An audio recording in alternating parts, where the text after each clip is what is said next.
నమస్కారం. నా పేరు అరిగల శివరాం ప్రసాద్ రాజా. నేను బిజవాడ ఫారెస్ట్ను ప్రధాన కార్యదర్శిని. నేను గతంలో ఆంధ్ర యూనివర్సిటీ పూర్వ విద్యార్థి నాయకుడిగా విద్యార్థి సమస్యలపై గళం విప్పి ఒక మంచి పని చేసి మంచి విద్యార్థి నాయకుడిగా పేరు తెచ్చుకున్నటువంటి వ్యక్తిని. అదేవిధంగా గత 20 సంవత్సరాలుగా నేను బిజవాడ ఫారెస్ట్ నందు ప్రాక్టీస్ చేస్తూ ఈ జిల్లాలో వివిధ ప్రాంతాల్లో పేదలకు ఉచితంగా న్యాయ సలహాలు ఇస్తున్నాను. నేను రేపు జరగబో ఎన్నికల్లో ఎమ్మెల్సీ అభ్యర్థిగా పోటీ చేస్తున్నాను. నేను ప్రధానంగా ఈ యొక్క ఎమ్మెల్సీ ఎన్నికల్లో పోటీ చేయడానికి ప్రధానమైనటువంటి కారణం ఏదైతే గ్రాడ్యుయేట్స్ ఎమ్మెల్సీ ఎన్నికలు ఉన్నాయో రాజకీయ పార్టీలకు అత్యంత జరిగినటువంటి ఎన్నికలు కావడం, అదేవిధంగా నేను ఒక న్యాయవాదిగా ఒక విద్యార్థి నాయకుడిగా సమాజంలో సేవ చేయడం తలంపుతో ఈ ఎన్నికల్లో నేను పోటీ చేయడం జరిగింది. నాకు సీరియల్ నెంబర్ 5 అందు ఒకటే నేను ప్రాధాన్యత వేసి నాకు అఖండ మెజార్టీని చేకూర్చవలసిందిగా నా గ్రాడ్యుయేట్ సోదరులందరూ కూడా నేను సవినయంగా కోరుకుంటున్నాను. ప్రధానంగా ఈరోజు సమాజంలో మరి గ్రాడ్యుయేట్స్ ఫేస్ చేసినటువంటి బాధలు గురించి నేను ఒక నిమిషం మాట్లాడదలుచుకున్నాను.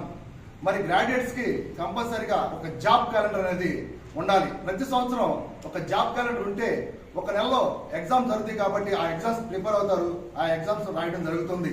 మరి దానిపై నేను ప్రధానంగా రేపు శాసనమండలిలో నా వాయిస్ వినిపిస్తాను. మిత్రులారా ఆలోచించండి.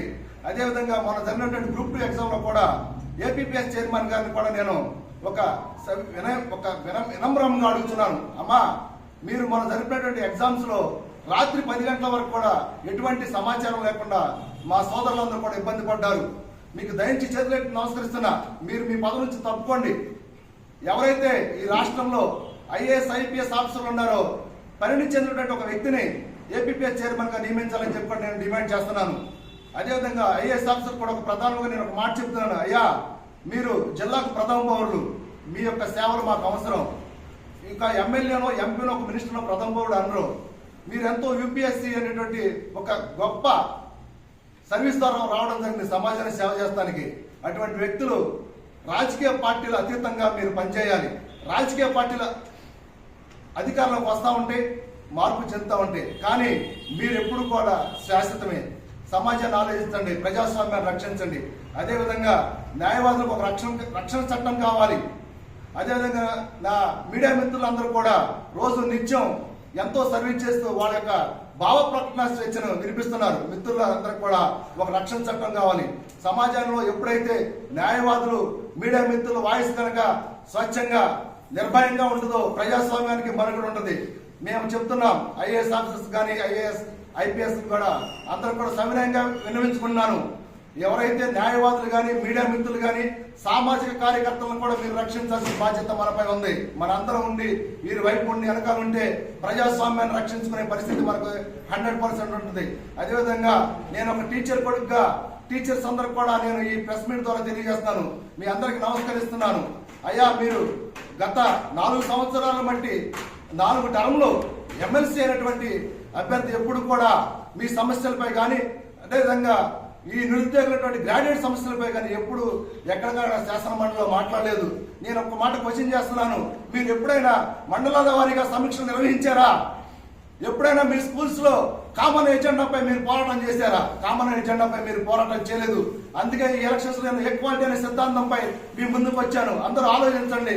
ఈక్వల్ గా మనందరం ఒక కామన్ ఆబ్జెక్ట్ పై మనందరం కలిసి మాట్లాడితే ఏదైతే ఈ రోజు ఈ సమాజంలో ఉన్నటువంటి సమస్యలను మనం ముందుకు తీసుకెళ్లగలుగుతాం. దయించి అర్థం చేసుకోండి.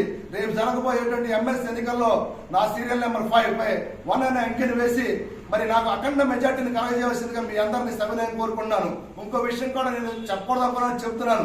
ఈ రోజు ఈ యొక్క కృష్ణా గుంటూరు జిల్లాలో కాదు, దేశవ్యాప్తంగా ఎస్సీ ఎస్టీ బీసీ మైనార్టీలు 80% ఉన్నారు. ఒక దళితుడైనటువంటి నేను ఇంతవరకు కూడా ఎప్పుడు నా సోదరుల్ని నా వైపు ఓట్ చేయమని కానీ నా వైపు ప్రచారం చేయమని కానీ నేను అడగలేదు. కామన్ ఎజెండాతో వస్తున్నాను. మంచి చేద్దాం, సమాజానికి ఉపయోగపడే విధంగా మనందరి సహకారంతో ఒక మంచి నాయకుడిని ప్రమోట్ చేయవలసిందిగా మిమ్మల్ని అందరినీ సవినయంగా కోరుకుంటున్నాను. రేపు జరగబోయే ఎన్నికల్లో నా సీరియల్ నెంబర్ 5 1 పై వేసి అఖండ మెజార్టీ మొదటి ప్రాధాన్యత ఓటు 1 అని ఇచ్చి నన్ను మీరందరూ కూడా ఆశీర్వదిస్తారని చెప్పని సవినయం కోరుకుంటున్నాను. Thank you one and all. Thank you so much. నేను వ్యక్తిగత హోదాలో అరిగల శివరామ ప్రసాద్ రాజా గారు, బెజవాడ బార్ అసోసియేషన్ ప్రధాన కార్యదర్శి గారైనటువంటి కృష్ణా గుంటూరు జిల్లాల ఎమ్మెల్సీ అభ్యర్థికి నా సహచరులైనటువంటి నా మిత్రులు, శ్రేయోభిలాషులు, పట్టభద్రులైన ఓటర్ మహాశయులు, కృష్ణా గుంటూరు జిల్లాలో ఉన్నటువంటి పట్టభద్రులైన ఓటర్ సోదర సోదరీమణులందరూ కూడా మనం ఈ రోజున సామాజిక న్యాయాన్ని అడుగుతా ఉన్నాం, బహుజన రాజ్యాధికారాన్ని అడుగుతా ఉన్నాం. అందుకు భవిష్యత్తులో రాజ్యాధికారం రావాలన్నా, సామాజిక న్యాయం జరగాలన్నా అందుకు నాందిగా ముందుగా అరిగల శివరామప్రసాద్ రాజా గారిని గెలిపించి ఇదే ఒక అంకురార్పణగా లేకపోతే ఒక సంకల్పంగా తీసుకొని పట్టభద్ర ఓటర్ మహాశయులందరూ కూడా రాజా గారిని శాసన మండలికి కృష్ణా గుంటూరు కాన్స్టిట్యున్సీ పంపిస్తే భవిష్యత్తులో సామాజిక న్యాయం జరుగుతుంది, భవిష్యత్తులో బహుజన రాజ్యాధికారం వస్తుంది. మిత్రులారా, ఈరోజు సామాజిక న్యాయం అంటే ఒకే వ్యక్తి 4-5 సార్లు ఎమ్మెల్యే కావడం కాదు, ఒకే వ్యక్తి 4-5 సార్లు ఎమ్మెల్సీ కావడం కాదు, ఒకే వ్యక్తి తరచుగా 5-6 సార్లు మంత్రులు కావడం కాదు. అవకాశాలను అందిపుచ్చుకోవడంలో భారత రాజ్యాంగం చెప్పినట్టు అందరికీ సమాన అవకాశాలంటే ప్రతి వ్యక్తిని, ప్రతి సామాజిక వర్గాన్ని, ప్రతి పౌరుడు కూడా ఈ భారతదేశంలో ఉన్నటువంటి చట్టసభల్లోకి ప్రవేశించాలంటే అందుకు నాందిగా పట్టభద్రులైనటువంటి ఓటర్ మహాశయులందరూ కూడా ఇదే నాంది ప్రస్తావనగా తీసుకొని భవిష్యత్తుని మనం నిర్మించుకోవాలి. సామాజిక న్యాయం జరగాలంటే ఒకే వ్యక్తిని తరచుగా శాసన మండలికి పంపకుండా మన Bezawada bar association general secretary గారు మిత్రులు రాజా గారిని శాసన మండలికి అత్యధిక మెజారిటీతో పంపించాలని 5వ నంబర్ గడిలో 1 అనేటువంటి మొదటి ప్రాధాన్యత ఓటుని వేసి అత్యధిక మెజారిటీతో గెలిపించాలని కోరుకుంటున్నాను. అందరికీ జై భీమ్, జై భారత్.